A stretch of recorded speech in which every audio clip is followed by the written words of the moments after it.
meet record right here 4 years ago.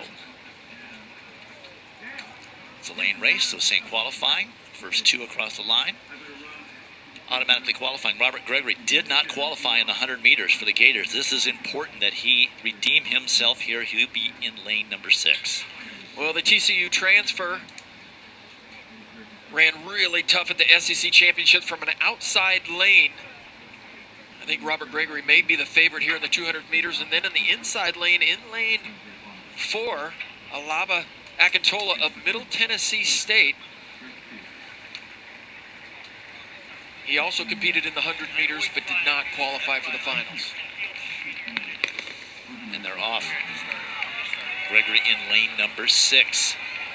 Running to get himself into the final and held Coach Holloway in his quest for another team title, but he's got all he can handle. And Terrence Jones from Texas Tech, they want the same thing. Gregory finds another gear, though, and wins the heat. It's Gregory across the line first, with Jones second. They automatically qualify. 1996 for Gregory. That's a lifetime best. And the wind was 1.0, so well under the allowable, just about 2.2 miles per hour. So that's a good way to redeem yourself. Well, we didn't mention Terrence Jones, one of the fastest 100-meter, 200-meter runners in the country on the outside. But there's Robert Gregory. What he does so well is he chases. He gets behind in the 200 meters, and he's able to just hold his technique all the way through the line. He came to Florida from TCU as a 400-meter runner, and Mike Holloway and the Florida Gators have a way of taking those guys who run the 400 and the 200 down and really getting their best times out of them in the 100 and the 200. That is the second fastest time in a semi ever at the collegiate level. Robert Gregory, 1995, with Terrence Jones right there in second. They automatically qualify. Amir Willis at 2029. That's a pretty solid time. Probably will advance, but he has to wait. Camden Jackson of Baylor becomes the bubble at 2052 with 2 semifinal heats yet to run.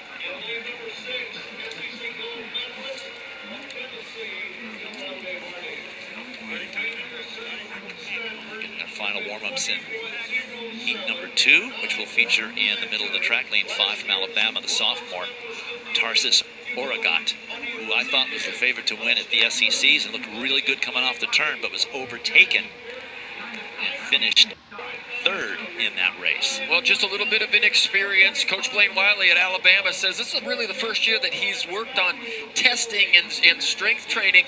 He's a young athlete, and he didn't love the 400 meters. And got to talk to from Fred Curley. He said, you know, kid, you got to be a good 200-meter runner, to be a good 100-meter, you got to find some love for the 400. And he's really taken it on. He has run some 43-second 4x400 meter splits.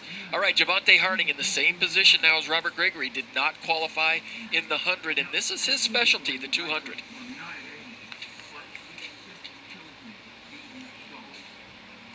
That time for Robert Gregory, number 8 time in the world this year at 200 meters.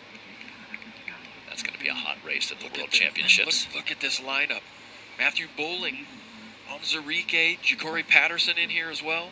Yeah, this is a stacked heat.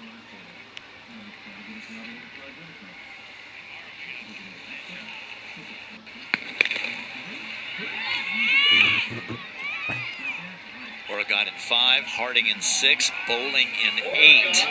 Bowling is well back coming off the turn. Onzarike of Stanford, though, he takes the lead. Onzarike, he's going to win the heat, and oh, I can't believe that Javante Harding led up at the line and got dipped for that second automatic spot by Oragon. That is a mistake, and he's a junior. He's going to get a talking to by Coach Ross for doing that. 1976 for Oragon. That is a collegiate leader. That's how I thought he was going to run at the SECs. No, that was Onzarike. Onzarike, so sorry. My mistake. Oragon was second at 1994. Onzarike ran an incredible last 100 meters. Well, he really pushed the first 100, came off the turn in the lead, and he just didn't let up. 1991, he was number 9 in collegiate history, right there with Wallace Spearman, but he drops his personal best from 1991 to 1977. Huge PR. Just looking at the uniform and the person, not looking at the name. Ozurike, number 2 in the world this year. But I'm still baffled by what Javante Harding was thinking, letting up at the tape and letting Oregon get that second qualifier. 1998, Harding is probably going to qualify through, but boy, that's a mistake that normally you see a freshman make. But the winner of that heat is with John. Listen, it was tight in the 100 to get in. That was real tight. You decided to not leave things to chance. Tell me about your half lap. I mean, it felt good. I knew I just needed to execute. I got out, pushed the curve. Most importantly, stay comfortable. Trusted in my training and showed on the track. We all say that, and then we trust our training when we run fast. But you see 1976, I'm kind of blown away. I want to know what your reaction is to 1976. It's a great time, but I know what I'm capable of. I can do it better than this. So, want to continue to just stay diligent, stay patient, and we'll see what happens on Friday. Nice to be through comfortably here after the 100. We'll see you in both of them on Friday. Yes, sir. All right, Dwight. Only Divine Oduduru of Texas Tech and Walter Dix of Florida State have ever run faster than just what you just saw just now. And I think they probably had a little more wind than in that race. Fantastic. Third and final semifinal coming up. It's going to take like under 20.2 to qualify in this 200. As we take a look in lane number 6, another Tech runner, Courtney Lindsay, the senior.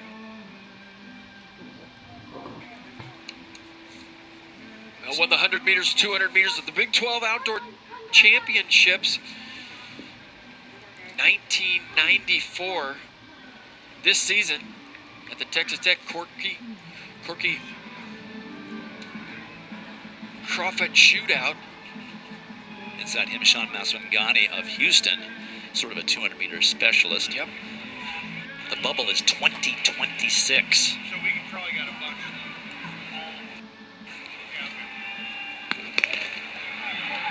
They are off. Maswangani in 5, Lindsay in 6.